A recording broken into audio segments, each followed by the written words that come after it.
Cristiano Zanin toma posse como novo ministro do Supremo Tribunal Federal e deputado federal Celso Sabino toma posse como ministro do Turismo. Supremo Tribunal Federal suspende julgamento sobre descriminalização do porte de maconha. E você vai ver também. Alertas de desmatamento batem recorde no Cerrado nos primeiros 7 meses do ano. Governo federal sanciona a lei para monitorar ocorrências de violência escolar e cria Disque Denúncia. Secretário de Estado americano Antony Blinken acusa a Rússia de atacar sistema alimentar mundial. Agosto Dourado. Campanha de conscientização chama a atenção para a doação de leite materno. Agora no Jornal das 18h30.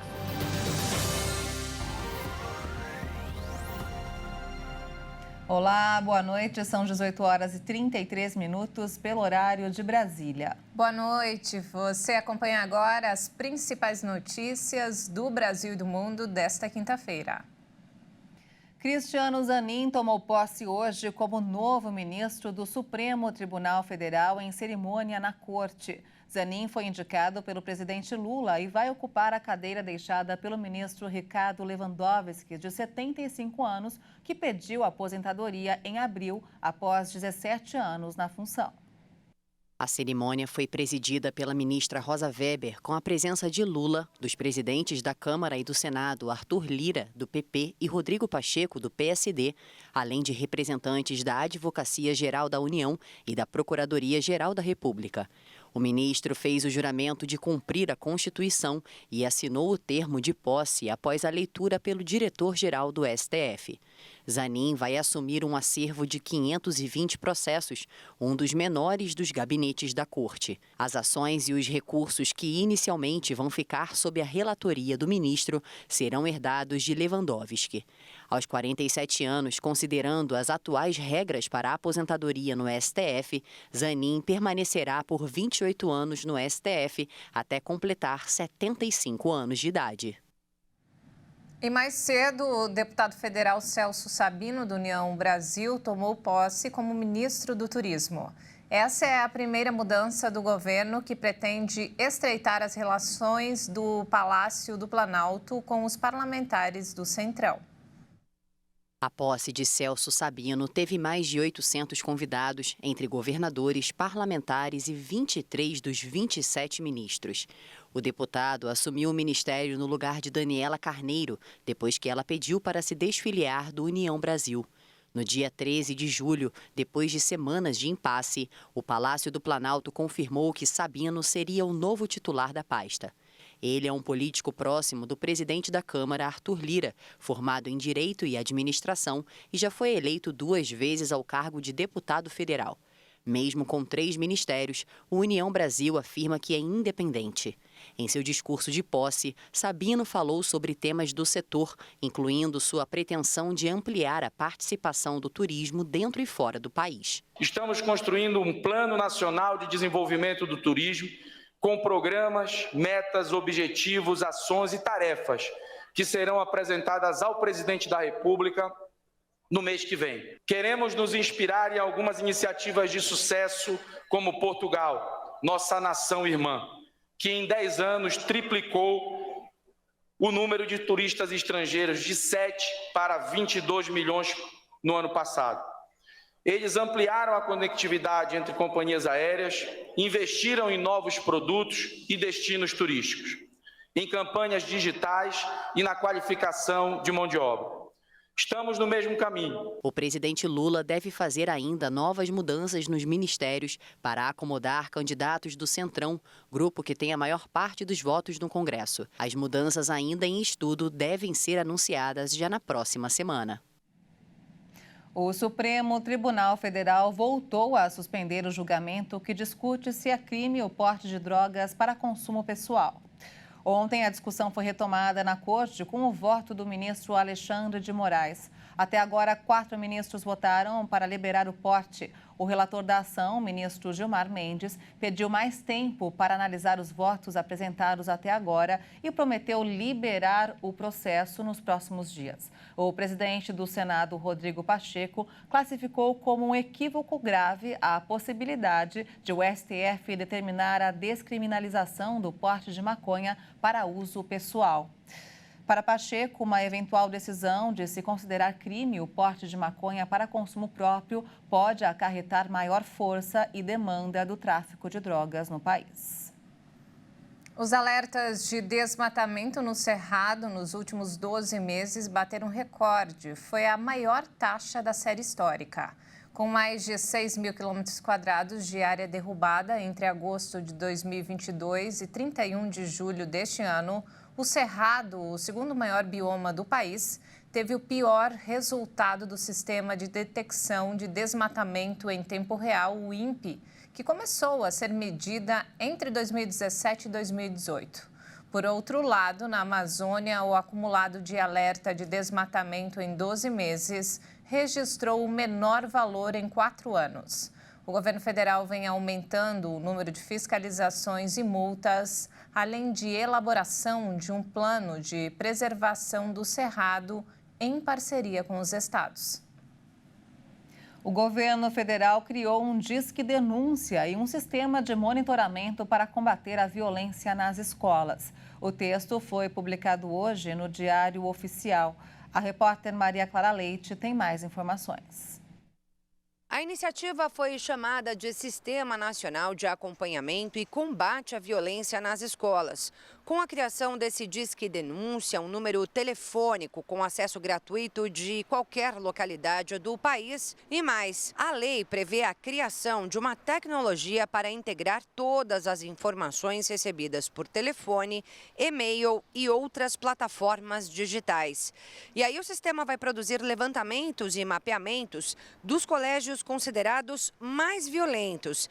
Isso para que essas comunidades escolares recebam assessoria e apoio psicológico. Aos canais de denúncia criados com a lei, será possível fazer relatos de casos já ocorridos e também transmitir informações do risco de que algum episódio de violência possa acontecer. A gente lembra aqui que só no primeiro semestre de 2023 foram contabilizados 7 ataques a escolas no país.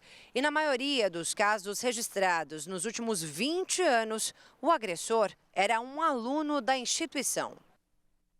E falando agora sobre saúde, olha só, uma droga contra o câncer mata todos os tumores e preserva as células saudáveis, aponta um estudo de um hospital em Los Angeles, nos Estados Unidos. O nosso repórter Leonardo Félix traz mais informações. Cientistas do Hospital City of Hope, na Califórnia, desenvolveram um medicamento capaz de eliminar diferentes tipos de tumores.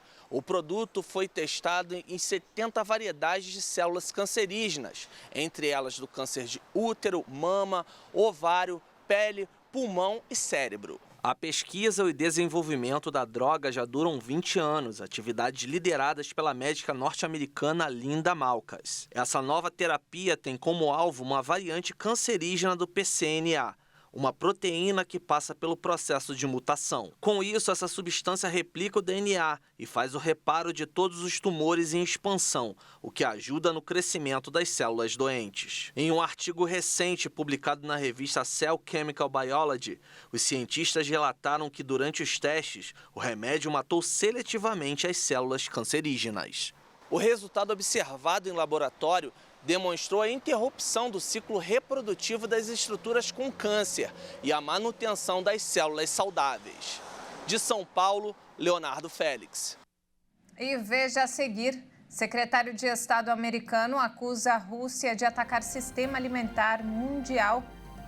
E ainda, Agosto Dourado, campanha chama a atenção para a doação de leite materno.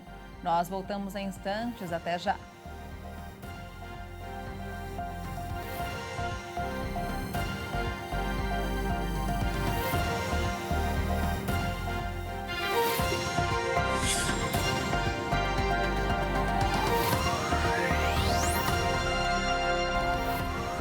Nós estamos de volta volta, 18 horas e 44 minutos, pelo horário de Brasília. E vamos agora direto ao Rio de Janeiro com informações desta quinta-feira com o nosso repórter Anderson Nascimento. Boa noite, Anderson. Boa noite, Anderson. Boa noite, Maria Alice e Juliana, e ótima noite para você de casa. Começam a valer hoje as novas regras para o uso do bilhete único intermunicipal. A partir de agora, só terá direito ao benefício as pessoas que ganham até R$ 3.205. Essa decisão foi tomada pela Justiça após um pedido do governo do estado. Antes, o benefício estava disponível para pessoas com renda de até R$ 7.000. Para a declaração de renda, os passageiros terão que acessar o site do bilhete único, o app Rio Card Mais, ou aguardar uma mensagem de WhatsApp ou e-mail da empresa responsável. Os dados serão atualizados aos poucos, levando em conta o mês de aniversário dos usuários. E a Câmara dos Vereadores aprovou um projeto de lei que proíbe a circulação de bikes elétricas em ciclovias e calçadas da cidade. O projeto de lei foi aprovado por 33 votos a 1 e agora o texto afirma que quem descumprir a lei ficará sujeito a multa de R$ 1.000. A medida segue para a sanção do prefeito Eduardo Paes. Eu fico por aqui e amanhã eu volto com mais notícias do Rio. Até lá. Obrigada, Anderson, pelas informações e até amanhã. Vamos agora ao mercado financeiro. O dólar fechou em alta nesta quinta-feira, um dia depois do Comitê de Política Monetária, o Copom, do Banco Central do Brasil, reduzir a Selic, a taxa básica de juros, de 13,75% para 13,25% ao ano, no primeiro corte em 3 anos. No exterior, a economia dos Estados Unidos seguiu no radar, com investidores ainda à espera da divulgação de dados de emprego previstos para amanhã. A moeda norte-americana subiu 1,96% e encerrou o dia cotada a R$ 4,89 na venda. E o presidente do Banco Central, Roberto Campos Neto, precisou dar um voto de Minerva ontem para definir o novo patamar de juros do país. A situação não acontecia há 16 anos. Com os votos empatados entre os membros do Comitê de Política Monetária, ficou nas mãos de Campos Neto conceder um corte maior da taxa Selic, levando aí os juros a 13,25% ao ano. Um levantamento feito pela LCA Consultores, com resultados de reuniões do Copom desde 1999, mostrou que o voto de Minerva só aconteceu 3 vezes. Nas outras 2, o presidente do BC era Henrique Meirelles. E a decisão do Copom de reduzir a Selic em 0,5 ponto percentual vai impactar no mercado de crédito, que está com juros muito elevados. Agora, a dúvida é quando o consumidor vai sentir esse efeito no bolso. A decisão do Comitê de Política Monetária de reduzir a taxa Selic, os juros básicos da economia, em 0,5 ponto percentual, já motivou os bancos públicos a se apressarem em anunciar taxas menores no empréstimo consignado. Pouco depois da queda anunciada da taxa de juros básicos da economia, a Caixa Econômica Federal e o Banco do Brasil divulgaram seus comunicados.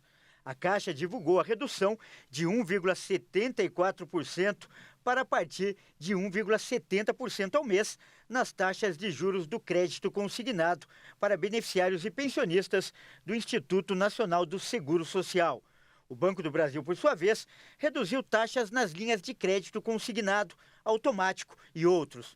No caso do crédito consignado, o Banco do Brasil baixou a taxa de 1,81% ao mês para 1,77% ao mês na faixa mínima e de 1,95% ao mês para 1,89% ao mês no patamar máximo.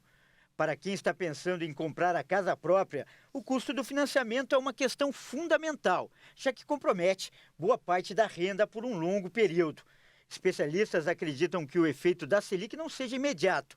Apesar disso, o comprador não deve desprezar uma boa oportunidade de negócio. E nos destaques internacionais, o secretário de Estado dos Estados Unidos, Antony Blinken, acusou hoje as autoridades russas de chantagem pela recente retirada do acordo para exportação de cereais ucranianos. As declarações foram dadas diante do Conselho de Segurança das Nações Unidas. O chefe da diplomacia americana presidiu uma reunião sobre insegurança alimentar na sede da ONU. em Nova York. Qual tem sido a resposta da Rússia para a angústia e revolta do mundo? Bombardear celeiros ucranianos, minar a entrada de portos, ameaçar atacar qualquer embarcação do Mar Negro, sem importar a bandeira, sem importar a carga. A Rússia se retirou em meados de julho da chamada Iniciativa Grãos do Mar Negro, que permitiu as exportações de toneladas de cereais ucranianos durante o último ano. Moscou exige garantias sobre outro acordo para as próprias exportações, em particular de fertilizantes e produtos agrícolas. Blinken afirmou que os preços dos cereais subiram mais de 8% em todo o mundo desde o fim do acordo e também anunciou mais de 360 milhões de dólares para financiar programas de combate à insegurança alimentar e à desnutrição. O ex-presidente dos Estados Unidos, Donald Trump, se declarou inocente hoje no Tribunal Federal em Washington. Horas antes, o republicano havia denunciado a instrumentalização sem precedentes da justiça contra ele em sua conta em uma plataforma americana. Trump é acusado de ter liberado uma conspiração criminosa para reverter a eleição de 2020, que perdeu para o democrata Joe Biden. O ex-presidente é o favorito para a nomeação presidencial republicana em 2024. As emissões de carbono geradas pelos incêndios no Canadá atingiram níveis sem precedentes. Só no fim de julho, a área era mais que o dobro do recorde anual anterior de 2014. Um boletim do Observatório Europeu Copérnicos detalha que as emissões totais dos incêndios florestais no Canadá são de aproximadamente 290 projéteis de carbono, ante 138 registrados no recorde anterior. O número para 2023 reflete apenas as emissões desde o início do ano e, essencialmente, desde o início de maio, quando os incêndios começaram a devastar o país e que ainda não chegaram ao fim. Devido à sua situação geográfica, o Canadá registra um aquecimento mais rápido que o resto do planeta e enfrentou nos últimos anos fenômenos meteorológicos extremos, com frequência e intensidade aceleradas devido à mudança climática. O país registrava em julho mais de 990 incêndios, desses 613 considerados fora de controle. Ao todo, mais de 12 milhões de hectares foram queimados desde o início do ano. E olha só, de volta ao Brasil, no último ano, 12% dos recém-nascidos no país foram prematuros. Esse é o principal perfil das crianças que não conseguem mamar, por isso dependem de leite doado. E neste agosto dourado, um mês de conscientização da importância do aleitamento materno, vamos mostrar como mães que amamentam podem salvar vidas com a doação de leite humano. Desde que o bebê da Ana Paula nasceu, há cerca de um mês, ela passou a frequentar este banco de leite. Aqui ela extrai o alimento a ser oferecido ao próprio filho, internado na UTI neonatal. Nascido com uma patologia no coração, o menino precisa de uma sonda para se alimentar. Felizmente, a mãe tem leite suficiente para o desenvolvimento da criança, mas nem sempre é assim. Pela falta de sucção do bebê, algumas mulheres não produzem a quantidade necessária ao filho. Daí a importância da doação daquelas que têm de sobra para bancos como esse. Se eu tivesse além, eu doaria porque tem muitos nutrientes, né? É muito importante para o bebê, tanto que é recomendado dar até os 2 anos de vida da criança. O Ministério da Saúde destaca o leite humano como o meio mais importante de nutrição de bebês até 6 meses de vida. E ressalta que a mortalidade de crianças até 5 anos de idade pode ser reduzida em até 13% por causa do aleitamento materno. É um alimento que ele é dinâmico, ele é 100% das necessidades das crianças, então é um alimento que realmente vai atingir tudo que a criança precisa, em todos os momentos, de 0 até o 6º mês, de forma exclusiva. E depois, até os 2 anos de idade, de forma complementar à alimentação, ele continua sendo o principal alimento para poder fazer essa manutenção e desenvolvimento das funções. Por isso, cada gota importa. Como explica a coordenadora médica do Centro Neonatal e Banco de Leite Humano do Instituto da Criança e do Adolescente do Hospital das Clínicas, da Faculdade de Medicina da USP, a Universidade de São Paulo. A doação de uma mãe, dependendo da quantidade, ela pode salvar 10 bebês, pelo menos, porque depende da quantidade que eles recebem. Nós temos bebês prematuros que recebem 1 ml de leite a cada 3 horas. Nós temos bebês prematuros que recebem 2 ml de leite a cada 3 horas. Então, dependendo da quantidade que essa mãe doou, ela pode diminuir a mortalidade de vários desses recém-nascidos. Nesta sala, o leite doado passa por um processo de pasteurização que inativa os vírus e mata 99,5% das bactérias presentes no leite humano. Aqui nós temos o pasteurizador, que então aquece o leite por 62,5 graus por 30 minutos.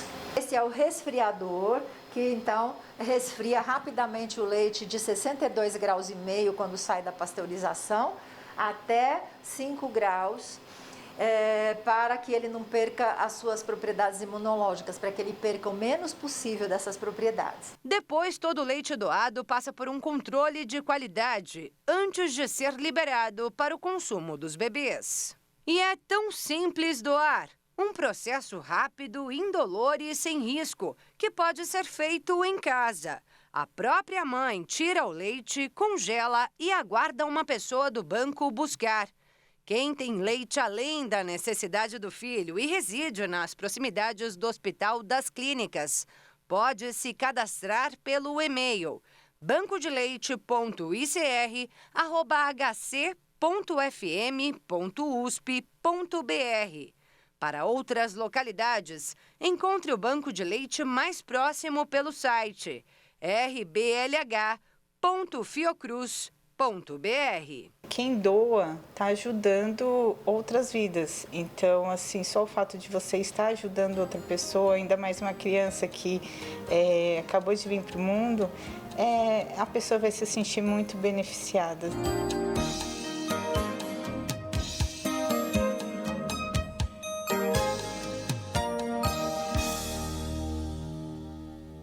É isso mesmo, tem que doar e ajudar o próximo. Importantíssimo, né, Ju, para os bebês.